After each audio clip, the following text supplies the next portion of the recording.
이전의 뉴스 정면 승부 4부, 이번에는 사건 정면 보기로 이어가겠습니다. 윤석열 정부 들어서 경찰 관련 이슈가 뜨겁습니다. 전 정권의 검수 완박을 사실상 무력화하는 법무부의 시행령, 또 행안부 경찰국 신설을 두고 갑론을박, 아주 논란이 거센 상황이죠. 자, 오늘 사건 정면 보기 시간에는 윤석열 대통령을 둘러싼 경찰 이슈에 대해서 정리해 보겠습니다. 이웅혁 건국대학교 경찰학과 교수 나오셨습니다. 안녕하세요. 안녕하십니까. 예. 자, 먼저 김순호 행정안전부 경찰국장에 대해서 얘기를 좀 해보죠. 김순호 국장의 밀고 의혹이 계속되고 있는데요. 어떤 의혹인지 먼저 간략하게 좀 설명하고 넘어가죠. 네, 그 김순호 국장이 그 경찰에 그 입문한 시기가 이제 1989년이었는데요. 네. 그때 일반 공채가 아니고 소위 그 대공 특채로 경찰에 들어오게 되었습니다. 네. 그런데 그 특채 과정이 상당히 정상적이지 않은 예. 그런 것들이 포착되기 때문에 예. 논란이 되는 것인데요. 그 먼저 대공 특채를 담당한 그 담당자가 소위 그 턱친이 억하고 죽었다라고 얘기를 했던 바로 홍승삼 이른바 그 박종철 고문치사 사건의 예. 실무자였죠. 예. 그 분이 이 김순호 국장을 특채하는 데 중요한 역할을 했다고 하는 전부터 무엇인가 그렇다 본다면 그 민주화 과정에서 여러 가지 부정적인 역할을 했던 그분이 왜 김순호 국장을 예. 특채했을까라고 하는 궁금증을 자아내게 되고요. 예. 그래서 살펴봤더니 이 김순호 국장이 그 당시에 이른바 그 노동운동을 하는 과정에서 즉 인노회라고 하는 단체의 중요한 정보를 사실은 뿌락치로서 역할을 하면서 밀고를 해서 그 대가로 대공특채라고 하는 특혜를 받은 것은 아니냐. 이런 이제 논란이 가장 그 핵심적인 것입니다. 예. 그 왜냐하면 사실 자수를 했다라고 하지만 어떻게 홍제동 대공분실이 홍제동에 있는지를 어떻게 알아서 스스로 찾아가서 사실은 이런 일련의 얘기를 하면서 특채라고 하는 과정을 시작을 했을까? 네. 그 부분부터 상당히 이제 의문을 사는 그 대목이고요.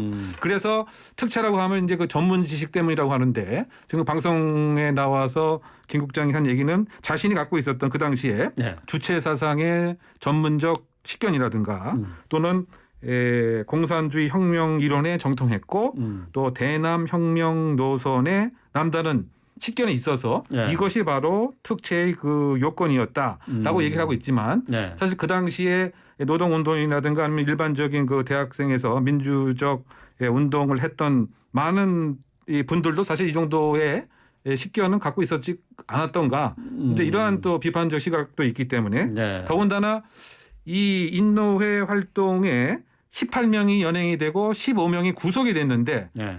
당시 중요한 역할을 했던 이 김 국장은 면책이 되었다. 그럼 무슨 이유 때문에 면책이 되었느냐. 결국 중요한 정보를 대가로 밀고 한 이런 탓이 아니겠는가라고 하는 대공특채 과정의 여러 가지 의혹들이 지금 논란이 되고 있는 상황인 것이죠. 네.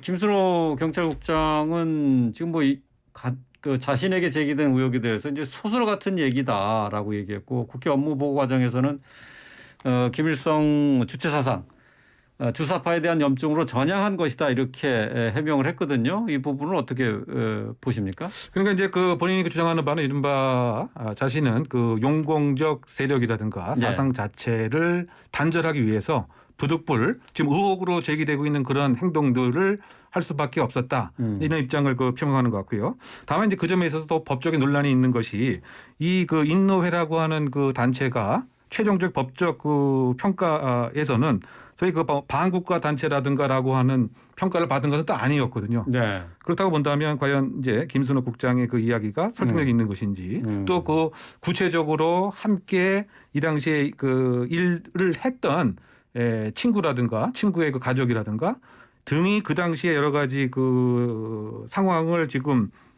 얘기를 하고 있는데 무엇인가 또 불일치하는 면도 또 있는 뭐 이런 그 부분이기 때문에 근데 어쨌든 가장 그 상징적인 의미는 지금 논란이 되고 있는 것이 그 경찰국 신설이 과거로의 회기가 아니냐 이런 그 상황에서 초대 그 국장이 그 1987년 그 암울했던 경찰의 흑역사를 마치 되살리게 하는 이런 모습으로 또 그 비춰지고 있기 때문에 지금 그 신임 청장이 청문회 과정에서도 네. 이 부분에 관한 인사에 있어서의 앞으로의 행안부 장관의 태도라든가 또 경찰청장은 과연 이 사항을 알고 있었느냐 또 행안부 장관이 혹시 보직 변경을 할 의향이 있느냐 등에 관한 또 이야기로까지 전개되고 있는 상황인 것이죠. 네.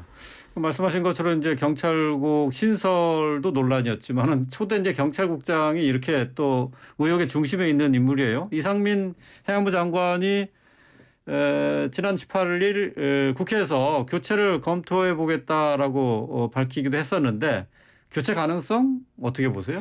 그게 어떻게 본다면은 지금 서로 간에 즉 경찰청장과 행안부 장관이 네. 책임을 조금씩 상대방에게 미는 형국이 아닌가라고 하는 생각이 드는데요. 그 왜냐하면 그 경찰청장의 그 어제 오늘 그 발언에 의하면 일단 그 경찰국장이 행안부에 파견된 것이기 때문에 결국은 파견받은 기관의 의사가 중요하다.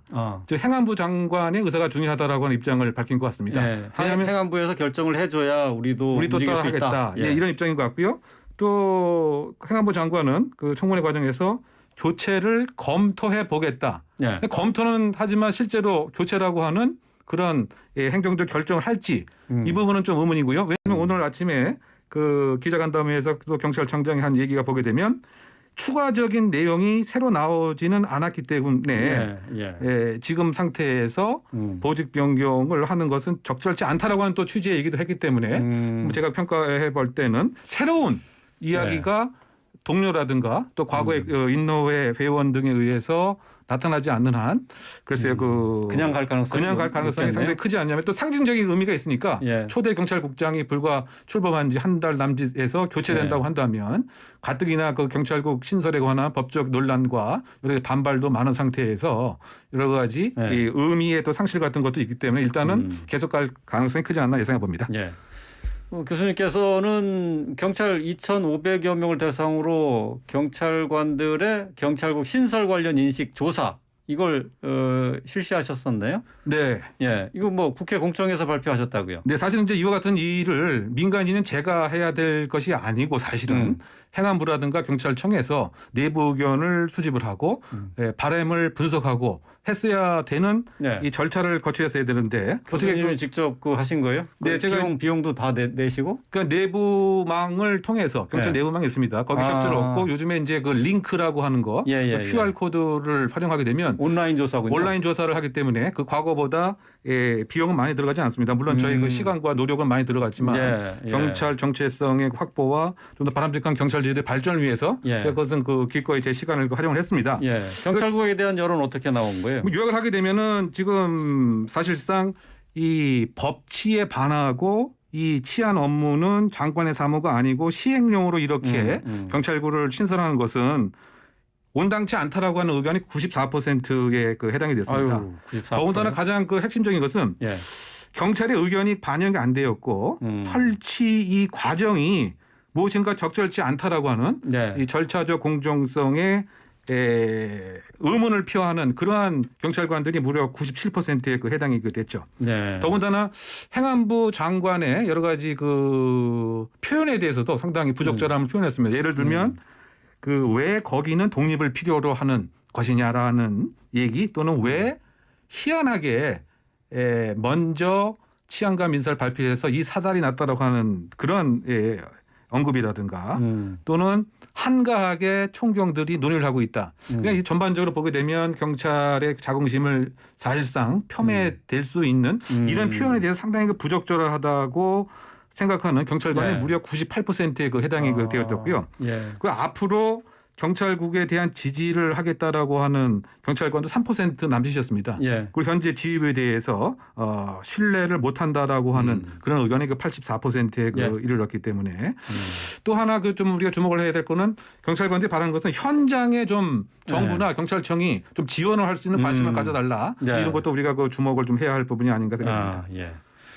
또 지난 금요일이었죠. 윤석열 대통령과 김건희 여사가 중앙경찰학교 졸업식에 참석을 했습니다. 그런데 이걸 두고 지금 다양한 해석이 나오면서 논란이 일고 있어요. 교수님께서는 이 김건희 여사와 윤 대통령의 졸업식 참석 어떻게 보시는지요? 그러니까 일반적으로 이제 그 대통령께서 그 경찰대학은 자주 방문했었지만 경찰 중앙학교를 방문한 경우는 그렇게 많지가 않았습니다. 지금 한 서너 번에 그 불과하고요. 네. 더군다나 그 취임 초기에 바로 경찰 학교 중앙학교를 방문한 것은 아마 이번이 처음이 아닌가 그 생각이 드는데 네. 아마 그 근저에는 아무래도 그 정치적으로 경찰을 달랠 필요가 있다라고 하는 이 정무적 그 판단을 한 것이 아닌가 그 생각이 됩니다. 왜냐하면 그 행안부 장관이 그 경찰의 모임에 대해서 하나회라고 하는 이런 언급에서부터 사실은 그 윤석열 대통령 스스로도 국기 문란이라고 이렇게 표현을 했기 때문에 네.